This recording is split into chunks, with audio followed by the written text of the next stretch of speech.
It's easy to say at this point that America itself is unraveling at the seams. There is no safe place for anyone here, really. Violence can happen at any time, in any place. And what was once a sacred form of public debate has now been bloodied. I want to suggest that in the wake of this shooting, that America will not just become a more dangerous place, but it will descend. I think there's easy parallels to see throughout history of what happens when the language of debate is abandoned in societies for the choice of violence. For decades, we've been told that our political disagreements are just simply that, they're disagreements. That they're about policy, taxes, and the size of government, but of course that's a lie. That's simply a fiction. We've been moving for some time towards a state of fundamental and irreconcilable enmity. We're told that our political rivals aren't simply our opponents, but they are, in fact, a kind of cancer. And this isn't just hyperbole, of course, but this is the basis of the operating system of the United States right now. I think that we're entering a phase that really mirrors the final throes, the death throes of the Roman Republic. The institutions still remained, the Senate still met, consuls were elected, but the spirit of the Republic was gone. Political opponents weren't just defeated in debate, but they were seen as enemies, and they were proscribed. Their land and their assets were taken, and their lives were forfeit to the state. At that time, the law was a convenience that could be set aside as long as it served the powerful. It was a time of civil war, a time of political assassinations, a profound and total loss of faith of the government. But violence in that time wasn't just simply an aberration. It became the new language of politics, and I think that that's something that we're seeing now in our time, and that it's a new page that America is turning, and what we see ahead of us is a future history that's written in blood. Because the assassination of Charlie Kirk is simply a new word in that language of violence, and it's a sign that we moved from debate to prescription. You have to think of it this way. When society's political rhetoric becomes a moral crusade, then it's already lost. When you truly believe that the opposing side is a force of great evil, then any action against them is only seen as a righteous act of self-defense. The man who shot Charlie Kirk didn't see him as a political opponent. He saw him as an obstacle to be removed, a source of political rot that was part of a great machine that's destroying his country. And in this, he's not really alone. There's millions of people out there who think the exact same way. The people have stopped speaking in the language of debate, the language of civilization. Many of the societal changes have pushed our language to a new dialect, and that is, of course, the one of violence. And it is one that Americans are quickly becoming fluent in. We're not just in different echo chambers, we're in different realities, and we're sealed off from one another. We consume entirely different facts. We're motivated by completely different fears, and the future that we want for our country is completely different and almost antithetical to one another. This isn't just a feature of technology, that this is built into that system, that it atomizes the narrative and breaks us apart, stripping us away, stripping our society away of a great narrative that we share with one another. We become defined by our differences instead of being defined as cohesive people with a common narrative moving in a similar direction. In the decades leading to the 30 Years' War in Europe, the religious schism between the Protestants and Catholics fundamentally shattered their very idea of reality. The Catholics and Protestants had different worlds, different moral codes, different histories, and different ideas of a divine truth, and this is very similar to the situation that we find ourselves in America right now.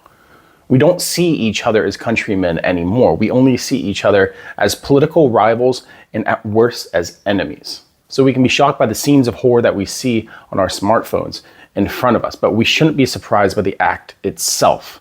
It's been moving in this direction for a while now, and we've seen political assassinations in the recent past. They just haven't been broadcast to the world in such detail. Many people have spent the past decade watching Charlie Kirk. Though you may not know someone like that, though you may not know Charlie Kirk, you become familiar with him, his voice, his face, his name. You know his ideas, his principles, what he stands for. And to see his life taken in front of you is going to have an effect on you, whether you like him or not. To see humanity snuffed out in a moment, in realizing that America has reached a point where we're stepping into a new field of existence where this becomes normal. School shootings have already become normalized in America. No one flinches, no one bats an eye when it happens. And that's what we're moving into now, with this new kind of prescribed violence. Compromise becomes impossible when there's no common ground to stand on. And just like the 30 Years' War, the wars aren't just simply a conflict between armies, but they're a conflict between belief systems. It is a war being waged for the soul of the state, the soul of the nation and its people. And much like the 30 Years' War, we're stepping into a new era, a generation of unimaginable slaughter. But in this new secularized version of this 30 Years' War, our politics have now become our religion. Our politicians have become our priests and our demons. When the state of a nation becomes one in which there's no compromise to be made, then simply you fight. And the death of Charlie Kirk is simply a sacrifice being made at the altar of an undeniable truth. And that truth is that violence is the inevitable result of separate paranoid worlds colliding, believing that each other belong to a monstrous lie. The worst part about this, of course, is the politicians who are getting involved now. Of course, it is inevitable because Charlie Kirk was a very political person. But the condemnations that come next, the justifications for a crackdown on political rivals follows suit. All the while ignoring the fact that each side's rhetoric in the media has put the people into position where they are now at each other's throats. They don't dare look at the cameras and say that this is what we wrought, this is what we conspired and inspired in our people, and that we will use these further tragic events as political opportunity. But that's the undeniable truth that we all know at this point whenever a tragedy like this happens. The polarization, the anger, and the moral certitude is their oxygen supply that feeds that fire of animosity that our political system is built on. In the final days of the Weimar Republic, the political elites used violence on the street and political assassinations to their ends. They exploited the fear and capitalized on the chaos. They stood by as institutions of democracy were hollowed out, norms of decency were violated, and a culture of violence became normal. And tell me that doesn't sound familiar in the culture that we live in now. There's always comparisons being made. Not just that we are the Roman Republic, but that we exist now in our own version of the Weimar Republic. We are not Weimar Germany, but the patterns in the philosophical rot are the same. The shooting of Charlie Kirk wasn't just an isolated incident. It was a data point on a new curve that is accelerating. We are seeing more and more violence in this country, and there's a general hostility and enmity that we have with each other.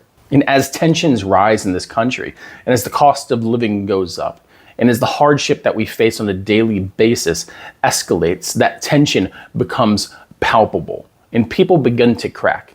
And the thing is, when you have incidents like this, whether it be on the left or whether it be on the right, it becomes a clarion call that inspires new psychopaths to get out there and either voice their opinions or commit the same atrocities to have broadcasted to the general public. We're a nation where our leaders profit from division, and truth is just a casualty of the culture war. Charlie Kirk was one of the central figures of the culture war that's been going on for more than a decade now. And in that culture war, the line between political opponent and enemy has been obliterated. The path before us isn't a path, it's a cliff, and we've been falling for some time. The only question is, how fast are we falling and who's going to be the next to hit the ground? I don't take joy in death. If you've ever experienced violence in your life, if you've ever actually seen death, it's nothing glamorous. It's nothing romantic, truly. And I think that the world just got to see that in 4K, and they're reacting to it. There's different outcomes to an event such like this. And on a personal level, like I said, for many people out there who've gone their formative years, having him be a political voice out there that's always coming across their algorithm, to see him violently lose his life is going to radicalize a lot of people. And while generally there should be a call for calm, the fact is things aren't going to continue to be calm if they become calm. Americans are becoming radicalized because radicalism is the only thing that they're being fed by the politicians and media. We are no longer a singular people. We are a people that are broken, both psychologically, both in our psychology and in our national identity. There isn't a road back for reconciliation. I don't see it anytime soon. And if it does come, this country will be in a very different place. Because as I said, we are no longer on a path. We are simply in the fall, waiting. But in that wait, we watch the thread of truth unravel America. And what was once a great nation, what was once a great country, is devolving into the chaos that our politicians have wanted this entire time. Thanks for stopping by.